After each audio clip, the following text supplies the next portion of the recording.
commencement, lorsque Dieu a créé les cieux et la terre, lorsqu'il a créé tous les êtres vivants, les grands et les petits qui vivent dans les mers, et toutes les espèces d'oiseaux ailés, d'animaux, de créatures qui rampent, toutes les bêtes et tous les animaux sauvages, Jésus était là.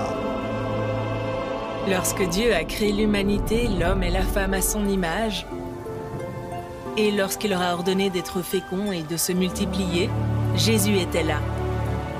Jésus était avec Dieu et il était Dieu et rien n'a été créé sans lui. Lorsque les premiers hommes ont été séduits par le serpent et ont désobéi à Dieu, le péché et la mort sont entrés dans le monde et l'humanité a été séparée de Dieu.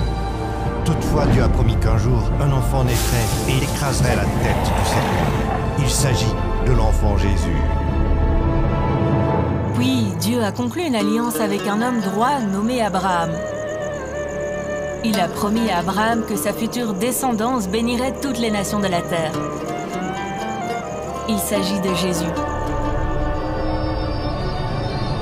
Plusieurs années après, Dieu a parlé par l'intermédiaire de son prophète, Ésaïe, et a proclamé « Un enfant naîtra d'une vierge, et on l'appellera admirable conseiller, Dieu puissant, Père éternel, Prince de la paix. »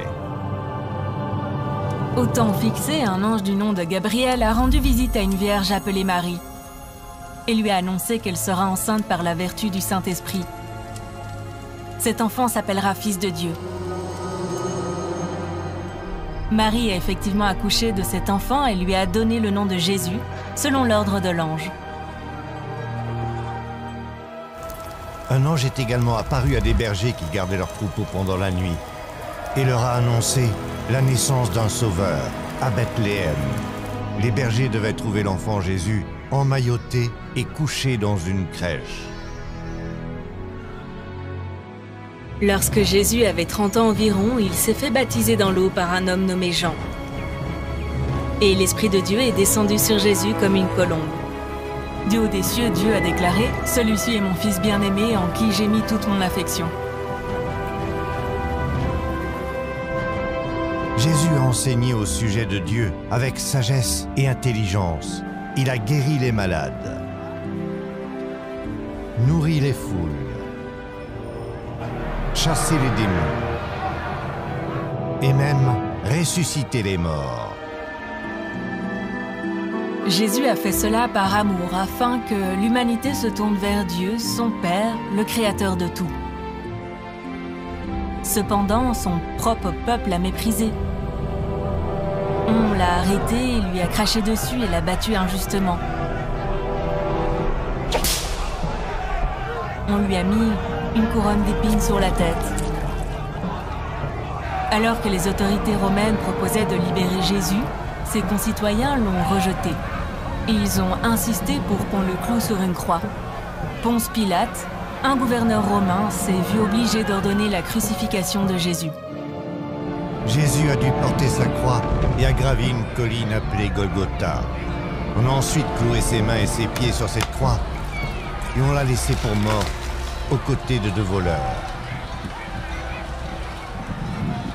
Quand Jésus était suspendu à la croix, il a crié son Père qui est aux cieux, afin qu'il pardonne à tous ses bourreaux. Le ciel s'est assombri et après plusieurs heures sur la croix, Jésus a déclaré « Tout est accompli ». Jésus, ayant baissé la tête, a rendu son dernier soupir. Il a versé son sang pour les péchés de l'humanité. La terre a tremblé et le voile du temple s'est déchiré en deux.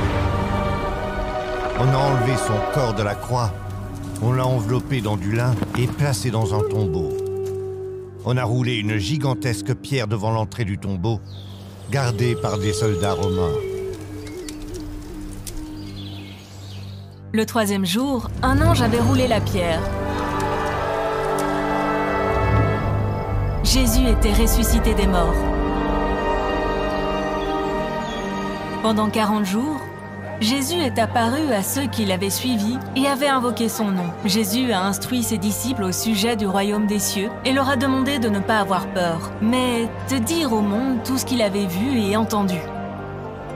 Jésus a déclaré que quiconque croirait et invoquerait son nom serait sauvé et appelé enfant de Dieu.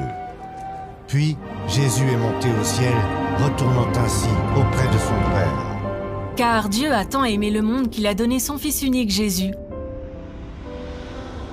afin que quiconque croit en lui ne périsse point, mais qu'il ait la vie éternelle. Dieu, en effet, n'a pas envoyé son Fils dans le monde pour qu'il juge le monde, mais pour que le monde soit sauvé par lui. Jésus a déclaré être le seul chemin qui mène à Dieu. Il est le chemin, la vérité et la vie. Personne ne peut venir à Dieu le Père, le Créateur de tout, que par Jésus. Le don de Dieu est la vie éternelle par son Fils Jésus. Mais ceux qui ne croient pas seront condamnés, parce que le châtiment pour le péché et le mal est la mort. Nous avons tous péché et pratiqué le mal, et Jésus a offert sa vie pour pardonner tous nos péchés. Il pardonne tous les péchés, cependant nous devons demander le pardon à Jésus. Dieu ne veut pas qu'aucun périsse, mais que tous se repentent. Nous devons invoquer son nom et croire en lui de tout notre cœur. À présent, nous devons partager le message de Jésus avec chaque personne et dans toutes les nations du monde. Jésus reviendra, et ce jour-là, le ciel s'obscurcira, le feu tombera du ciel, et la terre tremblera. Les nuages se sépareront, et Jésus reviendra avec puissance et grande gloire, étant le chef des armées du ciel, et il jugera le monde entier. Ceux qui ont invoqué le nom de Jésus entreront au paradis et seront avec Jésus pour toujours. Il fera toutes choses nouvelles. Il essuiera toutes les larmes, ôtera le chagrin et la honte. En revanche, ceux qui auront rejeté son nom et n'auront pas cru en lui seront condamnés pour toujours. Jésus a déclaré « Car large est la porte, spacieux est le chemin qui mène à la perdition. » À présent, vous devez décider. Acceptez de croire au Seigneur Jésus-Christ et de recevoir son don gratuit du salut, ou bien vous détournez de lui et le rejetez. Vous pouvez invoquer Jésus dès maintenant. Confessez vos péchés et il vous pardonnera. Croyez que Dieu a ressuscité Jésus d'entre les morts et vous serez sauvés. Vous deviendrez un enfant de Dieu. Suivez Jésus tous les jours et partagez ce message avec d'autres pour qu'ils deviennent eux aussi des enfants de Dieu. Et ensemble nous dirons « Viens Seigneur Jésus ». Toutes les paroles de cette histoire sont vraies, comme le révèle le Saint Livre de Dieu, la Bible. Bien vouloir prier avec nous dès maintenant pour votre salut. Mon Dieu, je confesse que Jésus est Seigneur. Je crois qu'il est né d'une vierge, qu'il est mort sur la croix pour mes péchés et qu'il est ressuscité le 3e jour. Aujourd'hui, je confesse que j'ai péché contre toi et je ne peux rien faire pour me sauver moi-même. Je te demande de me pardonner et je place ma confiance en toi seul. Je crois que je suis maintenant ton enfant et je passerai l'éternité avec toi. Guide-moi tous les jours par ton Esprit Saint. Aide-moi à t'aimer de tout mon cœur, de toute mon âme et de tout mon esprit, et à aimer les autres comme moi-même. Merci de m'avoir sauvé par le sang de ton Fils, Jésus. Au nom de Jésus, j'ai ainsi prié. Amen.